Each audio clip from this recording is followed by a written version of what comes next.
Buenos días, el tema que vamos a ver es cáncer de cuello uterino.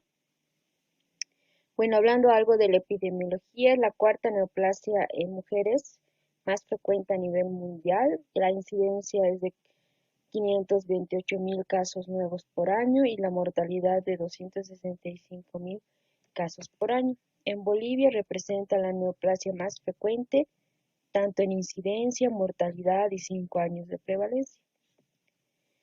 El 99.9% de todos los cánceres de cuello uterinos pues están originados por este virus, por el virus del VPH. En 1970, el doctor Harald Hausen es el que describe este virus que pertenece a la familia Papillomyvidae. Es un virus de tamaño pequeño, mide aproximadamente de 45 a 55 milímetros de diámetro, tiene una estructura icosaédrica. Posee 72 capsómeros, tiene una doble cadena de ADN o es una doble cadena de ADN circular, tiene una amplia distribución y tiene un tropismo especial por el epitelio, ya sea piel o mucosas. Los subtipos de VPH son estos, los podemos dividir en dos grandes grupos. Tenemos los tipos de alto riesgo llamados oncogénicos, los tipos de bajo riesgo los no oncogénicos.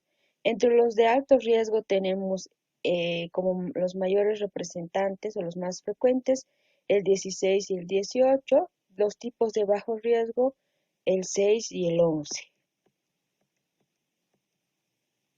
Respecto a la asociación de VPH y cáncer, como habíamos dicho, el 99.9% de los cánceres de cuello uterino están ligados a este virus, al virus del VPH.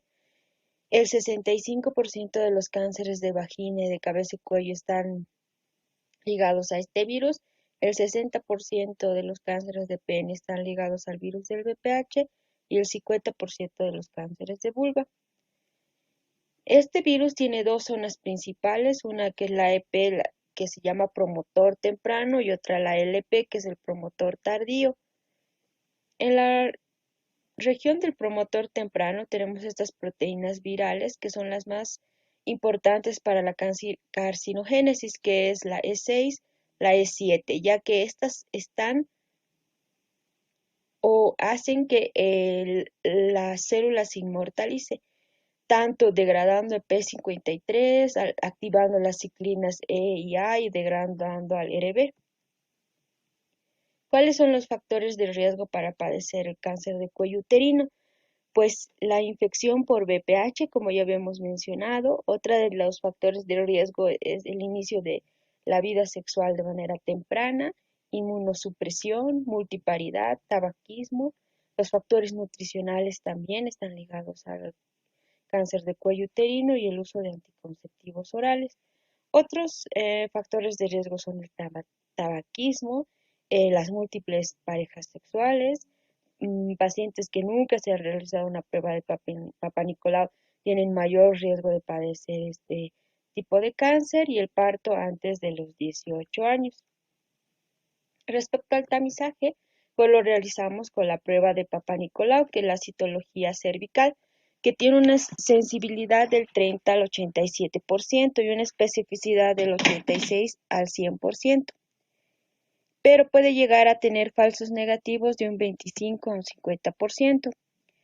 Aparte del Papa Nicolau, pues se puede hacer la detección de VPH. Esta detección se la puede hacer tanto por diagnóstico morfológico, por detección de proteínas o por detección de secuencias genómicas. Cuando digo diagnóstico morfológico, pues me refiero a la presencia de coilocitos. La detección de proteínas del VPH se la puede hacer por pruebas de inmunohistoquimia y la detección de secuencias genómicas la realizamos con técnicas de biología molecular, como ser la de hibridación in situ, la reacción de cadena de polimerasa y la captura de híbridos, que es la más pues, usada y expandida en nuestro medio. La sensibilidad va del 50 al 100% y la especificidad del 61 al 92%. Pues ahora vamos a empezar a hablar de la clasificación histológica del cáncer de cuello uterino. En el cuello uterino se pueden desarrollar varios tipos de neoplasias. Las más frecuentes son las epiteliales y de estas el carcinoma epidermoide en todas sus variedades es la más frecuente, hasta en un 80 o 90%, pero también se pueden dar neoplasias de estirpe glandular, como ser los adenocarcinomas en todas estas variedades. El cuadro clínico, pues el primer síntoma que presentan las mujeres con cáncer de cuello uterino suele ser la hemorragia transvaginal. Estas mujeres también pueden presentar un flujo fétido seroso. En los casos avanzados hay dolor pélvico, edema en miembros inferiores y también se deben buscar síntomas generales en relación a disminución de peso, anemia por los sangrados transvaginales y síndrome urémico por la hidronefrosis y posterior falla renal que conlleva esta neoplasia. La exploración física se debe realizar con la siguiente secuencia: realizar un tacto vaginal, tacto rectal para evaluar los parametrios y especuloscopía.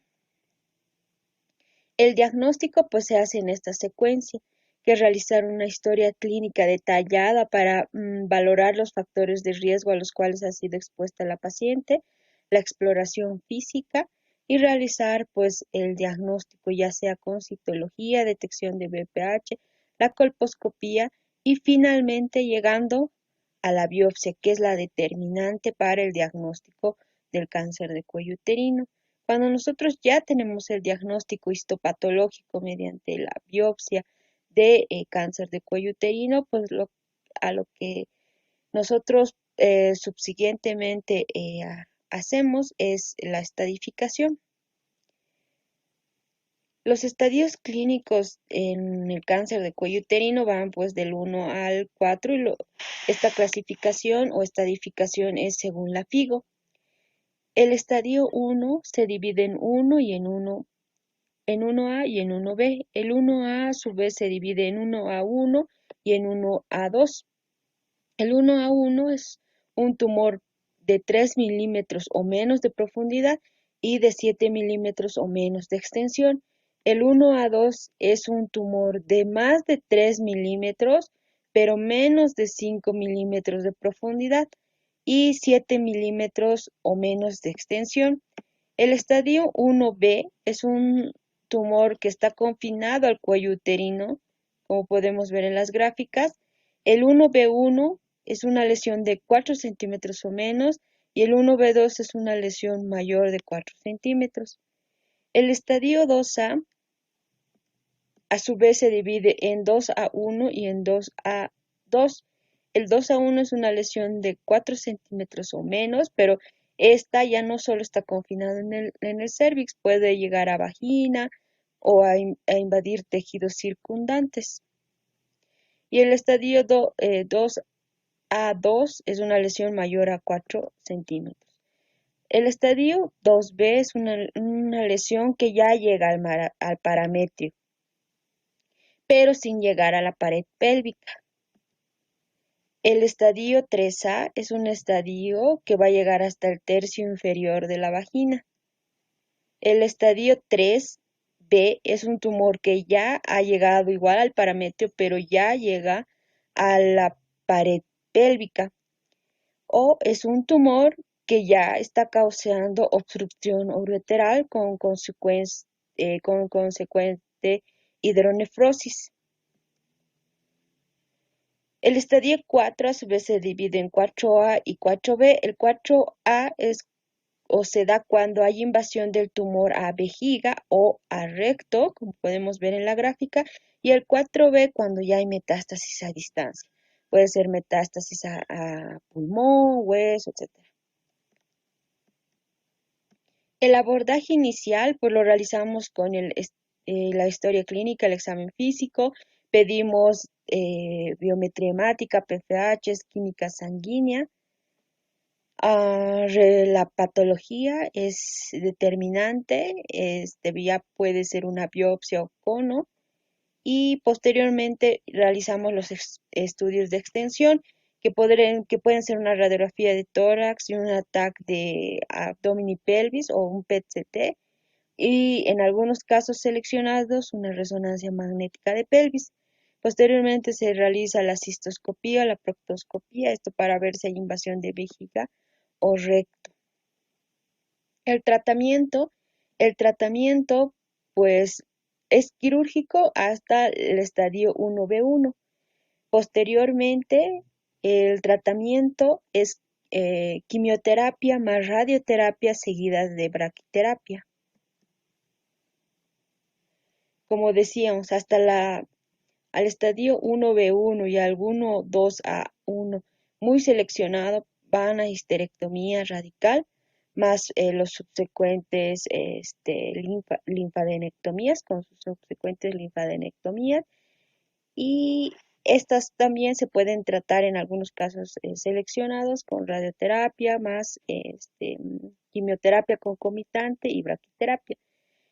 Pero desde este estadio clínico, desde el 1B2 en adelante, el tratamiento es radioterapia con quimioterapia concomitante y braquiterapia. Ya en las etapas metastásicas, es decir, en la 4B, el tratamiento solo es con quimioterapia.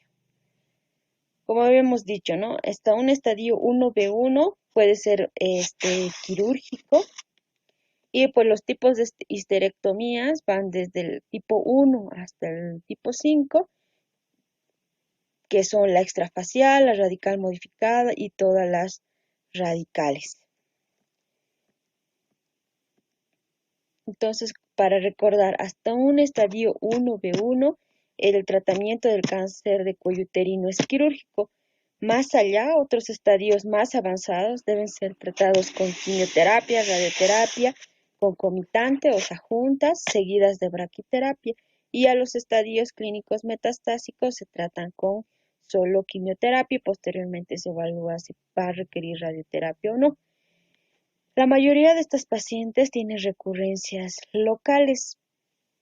En estas pacientes se valora si ha recibido radioterapia previa o no ha recibido radioterapia previa. Si no ha recibido radioterapia previa, se puede considerar la resección y posteriormente llevar a radioterapia, braquiterapia más quimioterapia.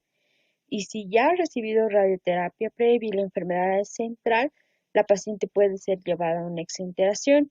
Y si la enfermedad no es central, pues se puede considerar algún tipo especial de radioterapia o quimioterapia nada más. Los patrones de recurrencia, como les decía, frecuentemente son locales, hasta un 56%, en la pared pélvica hasta un 37% y las metástasis a distancia hasta en un 61%. Los lugares metastásicos más frecuentes en el cáncer de cuello uterino son pulmón, hueso, ganglios paraórticos, cavidad abdominal hasta en un 8% y ganglios supraclaviculares.